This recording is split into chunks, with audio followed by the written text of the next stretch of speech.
மனிதானே மகத்தானவன், மனிதானே மகத்தானவன், மனிதானே மகத்தானவன். நண்பர்கள் அனைவருக்கும் வணக்கம். பதிவுக்கு போறதுக்கு முன்னாடி நம்ம சேனல் இதுவரைக்கும் சப்ஸ்கிரைப் பண்ணலன்னா சப்ஸ்கிரைப் பண்ணுங்க. பாரத பிரதமர் நரேந்திர மோடி அவர்கள் ராமேஸ்வரம் வரும்போது நம்ம முதல்வர் அவர்கள் ஊட்டியில இருந்ததை நம்ம கவனிச்சோம். அதே மாதிரி கங்கை கொண்ட சோழபுரம் வரும்போது கூட அப்போலோவில் அட்மிட் ஆயிட்டாரு. உடம்பு முடியாம அட்மிட் ஆனது எல்லாத்துக்கும் தெரிஞ்ச விஷயம்தான்.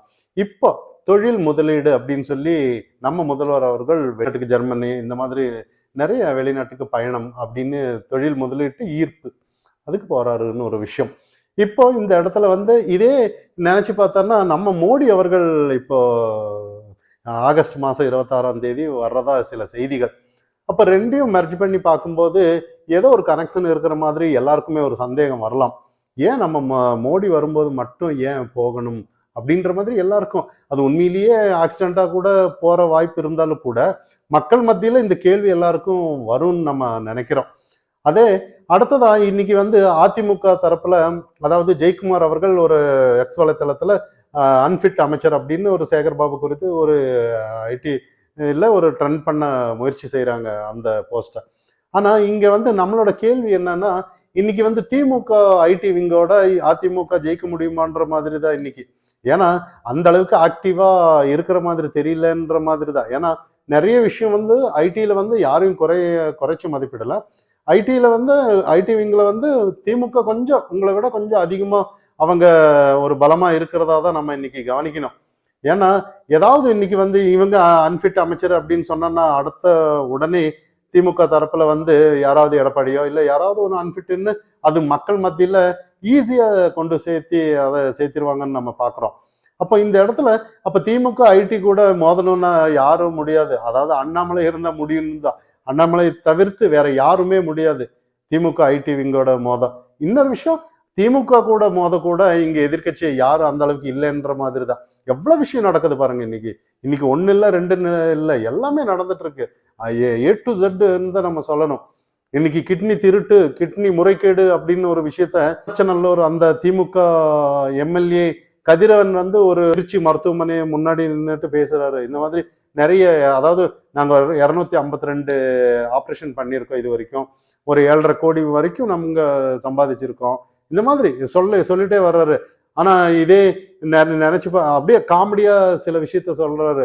நிறைய எங்க அப்பா ரோல்ஸ் ராய்ஸ் கார் வச்சிருக்கிறாரு, 14.5 கோடி, ஊர்ல இருக்கிற கிட்னி எல்லாம் வித்தாதான் வாங்க முடியும், சம்பாதிக்க முடியும் போல இருக்கு அப்படின்ற மாதிரி ஒரு காமெடியான ஒரு பேச்சு பேசுறாரு. ஆனா இந்த இடத்துல அண்ணாமலை அவர்கள் ஒரு கேள்வி கேட்கிறாரு. ஏன் அவர் ஓப்பனா சில விஷயங்களை அவர் சொல்றாரு, ஏன் நடவடிக்கை எடுக்கல? அதே மாதிரி திராவிட ஆனந்தன் அப்படின்னு ஒருத்தர் இருந்தாரு, ஏஜென்ட்டா செயல்பட்டு இருந்தாரு, அவரு ஏன் கைது நடவடிக்கை எடுக்கல அப்படின்னு சொல்லி நிறைய கேள்விகளை இன்னைக்கு சமூக வலைத்தளத்துல கேட்டுட்டு இருக்கிறது நம்ம கவனிக்கிறோம். அடுத்ததா தூய்மை பணியாளர்கள் அவங்களோட நிலைமை உண்மையிலேயே ஒரு கேள்விக்குரியதுதான் நம்ம கவனிக்கணும். ஏன்னா நிறைய ஆதாரத்தோட அவங்க போராடிட்டு வர்றதை நம்ம கவனிக்கிறோம். அந்த இடத்துல உண்மையிலேயே சீமான் எல்லாம் உண்மையிலேயே அவங்க மக்களோட மக்களா நிக்கிறத நம்ம கவனிக்கிறோம். ஏன்னா நிறைய முரண்பாடுகள் அவருக்கும் நமக்கு இருந்தாலும் கூட இந்த இடத்துல சில விஷயங்களை அந்த இடத்துல உண்மையாவே போராடுறது சீமானு நம்ம கவனிக்கலாம். ஏன்னா விஜய் அவர்கள் வீட்டுக்கு சில பேச்சுவார்த்தை எல்லாம் நடந்ததான் சொல்லலாம், அது கூட ஏற்றுக்கொள்ள முடியாதது தான் நம்மளால. ஆனா சீமான் நிக்கிறது உண்மையிலேயே பாராட்டத்தக்கது தான். ஏன்னா இன்னைக்கு மக்கள் மத்தியில ஒரு எழுச்சியோட பேசிட்டு இருக்கிறது இன்னைக்கு சீமான் தான் நம்ம கவனிக்கணும். ஏன் இன்னைக்கு மற்றவங்க எல்லாம் போகல அப்படிங்கிற ஒரு கேள்வி இந்த இடத்துல இருக்கு. ஏன்னா இன்னைக்கு அடித்தட்டு மக்களுக்கு ஒரு பாதுகாவல் அப்படின்னு சொல்லி நிறைய இன்னைக்கு விசிகே திருமாவளவன் ஆனாலும் சரி, கம்யூனிஸ்டுக்கு எங்க போராடினாலும் கூட அங்க போய் போராடுவாங்க. அதாவது மக்கள் எங்க பிரச்சனை இருக்கோ அந்த இடத்துல அவங்க துணை நிற்பாங்க. இன்னைக்கு கம்யூனிஸ்ட் காணோம், திருமாவளவன் அவர்கள் காணோம். ஆனா அந்த தூய்மை பணியாளர்களோட கோரிக்கையை பத்தி யாராவது அமைச்சர்கிட்ட கேட்டோன்னா, இப்ப சேகர்பாபு அவர்கள் முந்தி ஒரு வீடியோல சொல்லியிருந்தாரு, இந்த மாதிரி யாரு வாக்குறுதி கொடுத்தாங்க உங்களுக்கு தெரியுமா, நாங்க கொடுக்கல அப்படின்ற மாதிரி ஒரு மிரட்டும் தோணியில பேசினாரு. ஆனா இப்போ பேசும்போது எல்லாம் வாக்குறுதி தேர்தலுக்கு வர்றதுக்கு முன்னாடி தேர்தல் வாக்குறுதி கொடுப்பாங்கதான், ஒவ்வொன்றா தான் செய்யணும், அதுக்கு ஒவ்வொன்றா தான் செஞ்சுட்டு வர முடியும், மக்களுக்கு எது முக்கியமோ அதை தான் செஞ்சுட்டு வர முடியுமே ஒழிய எல்லாத்தையும் அட் அ டைம்ல செய்ய முடியுமா அப்படின்னு பேசுறாங்களே ஒழிய இந்த வாக்குறுதி பத்தி எந்த ஒரு பேச்சும் வர்றதில்ல. தூய்மை பணியாளர்கள் வந்து நீங்க பணி நிரந்தரம் அப்படின்னு சொன்னீங்க, அது எங்க அப்படின்ற கேள்விதான் இன்னைக்கு எல்லாமே கேட்டுட்டு இருக்காங்க. அது பத்தி யாருமே வாய் திறக்கிறது இல்லைன்னு தான் நம்ம கவனிக்கணும். ஏன்னா இன்னைக்கு வந்து எதிர்க்கட்சி அப்படி அந்த லட்சணத்துல இருக்குன்னு தான் நம்ம கவனிக்கணும். ஏன்னா எதிர்க்க எதிர்க்கட்சி பலமா இருந்தா மட்டும்தான் அது ஒரு ஆளுங்கட்சியோட ஆட்டத்தை காமிக்கும். ஆனா இங்க அப்படி இல்லையே. இங்க யாருமே எதிர்க்கிறதுக்கு யாருமே இல்லையே. இன்னைக்கு வந்து ஹாயா திமுக வந்து நல்ல ஆட்சின்னு சொல்லி மக்கள் மத்தியில அவங்க ஒரு பாணியில ஒரு அரசியல் எடுத்துட்டு போயிட்டே இருக்காங்க. என்னதான் இங்க கூவி கூவி ஆளுங்கட்சி சரியில்லைன்னாலும் கூட அவங்க ஒரு பக்கம் அரசியல ஒரு நேர்மையா எடுத்துட்டு போற மாதிரி தான் எடுத்துட்டு போயிட்டு இருக்காங்க. தாய்மானவர் திட்டம், உங்களை தேடி அதான் உங்களுடன் ஸ்டாலின் அப்படின்னு நிறைய நலத்திட்டங்களோட போயிட்டு இருக்கிறத நம்ம கவனிக்கிறோம். ஆனா இன்னைக்கு வந்து மக்கள் கொஞ்சம் உணர ஆரம்பிச்சிருக்காங்க. இப்போ ஒரு வாக்குறுதியில வந்து அனைத்து மகளிருக்கும் 1000 ரூபாய் அப்படின்னு சொன்னாங்க. அதுக்கப்புறம் தகுதி அடிப்படையில் அப்படின்னு சொல்லியிருந்தாங்க. அப்ப இங்க நிறைய பேர் வந்து இப்ப வந்து என்னன்னா அந்த மாதிரி தகுதி இல்லைன்ற மாதிரி சில செய்திகள்.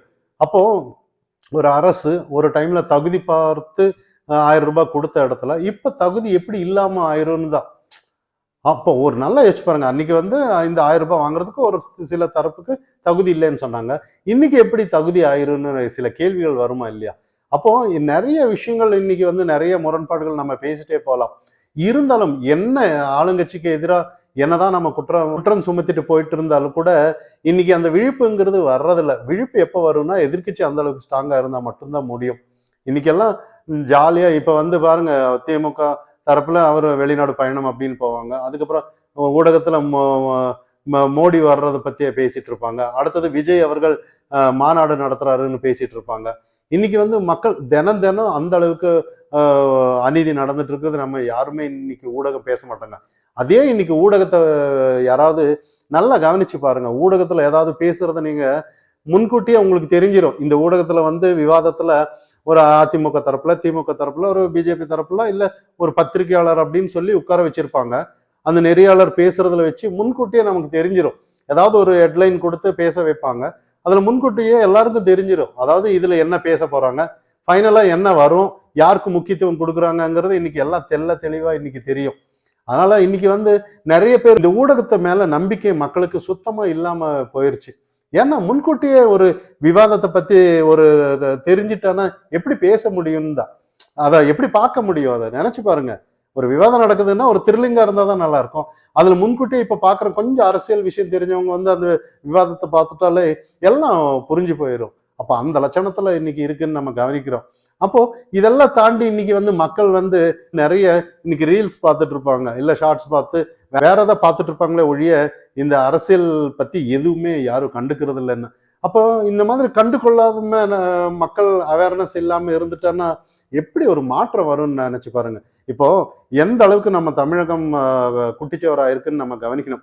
எங்கேயாவது ஒரு இடத்துல வந்து யோசிச்சு பாருங்க. இன்னைக்கு வந்து மதுபானத்தை வந்து யார் அரசு எடுத்து நடத்தலாமா நினைச்சு பாருங்க. இன்னைக்கு அடிப்படை தேவை. தூய்மை பணியாளர்கள் அவங்கள வந்து அரசு நடத்துறது இல்லை, அதை வந்து பிரைவேட்டுக்கு கொடுக்குறாங்க. ஆனா மதுபான கடையை வந்து அரசு நடத்துறாங்க. அப்ப எந்த லட்சணத்துல நம்மளோட தமிழக அரசு எல்லாம் எப்படி அரசியல் எப்படி போயிட்டு இருக்குன்னு நம்ம கவனிக்கணும் இன்னைக்கு.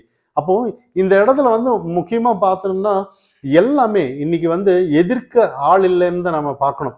அதனாலதான் இன்னைக்கு ஆளுங்கட்சி ஏதோ ஒரு நோக்கத்தோட போயிட்டு இருக்காங்கிறது நம்ம கவனிக்கணும். இங்க பிஜேபி அதிமுக நாங்க பலம்னு சொல்லிட்டு தான் இருப்பாங்களே ஒழிய என்ன பலம், எப்படி எதனால பலம் அப்படின்னு நம்ம பார்க்கணுமா இல்லையா? இந்த பிரச்சனையை நாங்க எதிர்க்கிறோம், இது மக்களிடையே கொண்டு போய் சேர்த்துறோம் அப்படிங்கிறது தான் இன்னைக்கு பார்க்கணும். அந்த மாதிரி எந்த ஒரு பிரச்சனை, இப்ப ஆணவ கொலை ஆகட்டும், கவின் கொலை ஆகட்டும், இல்ல நிறைய சட்ட ஒழுங்கு பிரச்சனை ஆகட்டும், திருபுவனம் அஜித் குமார் வழக்காகட்டும், நிறைய படுகொலை, எல்லாம் எந்த விஷயமும் கூட மக்களிடையே சேரலன்னு தான் நம்ம பார்க்கணும். எந்த ஒரு விஷயமும். இதே அண்ணாமலை முந்தி இருக்கும்போது கூட மாநில தலைவராக இருக்கும்போது கூட ஒரு ப்ரெஸ் மீட்டிங் கொடுத்தா போதும், அத்தனை இடத்துலயும் கூட இன்னைக்கு அப்டேட்டா ஒரு விஷயம் வந்து எல்லா புள்ளி விவரத்தோட மக்களிடையே சேர்ந்துடும். இன்னைக்கு அந்த மாதிரி எந்த புள்ளி விவரமும் இல்லையே. இப்ப சரி, தூய்மை பணியாளர்கள் எல்லாம் இன்னைக்கு ஸ்ட்ரைக் பண்ணிட்டு இருக்காங்க. இதை பத்தி பிரஸ் மீட்டிங் யாராவது ஒன்று கொடுத்து மக்களிடையே அந்த தெளிவு கொண்டு வர முடியுமான்னு பாருங்க. யாருமே தெளிவு கொண்டு வர மாட்டாங்க. காரணம் என்னன்னா அது பிரைவேட்ல கொடுத்துருப்பாங்க. இப்ப கொஞ்சம் பகுதி மண்டலத்தை வந்து பிரைவேட் கொடுத்துருப்பாங்க. நிறைய விஷயம் இருக்கு. இன்னும் சிலது வந்து அக்ரிமெண்ட் போட்டிருப்பாங்க, 2027 வரைக்கும் போட்டிருப்பாங்க. அதை நீதிமன்றம் போனாலும் எதுவுமே செய்ய முடியாதுங்கிற மாதிரி. அப்போ நிறைய விஷயங்கள் இன்னைக்கு இருக்கு. ஆனா இந்த மாதிரி விஷயங்களை தெரிஞ்சு கூட இன்னைக்கு வந்து திமுக ஒரு முன்னாடி வந்து நாங்க இந்த மாதிரி நாங்க வந்தா பணி நிரந்தரம் செஞ்சு தர்றோம் அப்படின்னு சொல்றது வந்து அதையும் இன்னைக்கு மக்களிடையே யாரும் சேர்த்துறது இல்லைன்னு நம்ம பார்க்கணும். அப்ப இதெல்லாம் வந்து இன்னும் நிறைய விஷயங்கள் இன்னைக்கு வெளிக்கொண்டுட்டு வந்திருக்காங்க. சென்னை மாநகராட்சியில வந்து மாநகராட்சி மேயர் இவங்களுக்கெல்லாம் அத்தனை கவுன்சிலருங்க என்ன வேலை? இப்ப எல்லாமே பிரைவேட் செய்யறதுனால இப்ப கவுன்சிலருக்கும் மேயருக்கும் அங்க என்ன வேலைன்ற மாதிரி தான். பிரைவேட் கொடுத்துட்டு எல்லாமே ஃப்ரீயா இருக்குல்ல தானே. அப்ப அத்தனை கவுன்சிலர் எதுக்கு, அத்தனை மாநகராட்சியில அத்தனை ஆட்கள் எதுக்குன்ற நிறைய கேள்விகள் இன்னைக்கு கேட்டுட்டு இருக்காங்க. அப்ப இங்க வந்து எந்த ஒரு விஷயம் ஆனாலும் கூட மக்கள் மத்தியில போய் சேரணும்னா அந்த அளவுக்கு எதிர்க்கட்சி வலிமையா இருக்கணும். அந்த மாதிரி எதிர்க்கட்சி யாருமே இல்லை. மனிதானி மகத்தானவன், மனிதானி மகத்தானவன், மனிதானி மகத்தானவன்.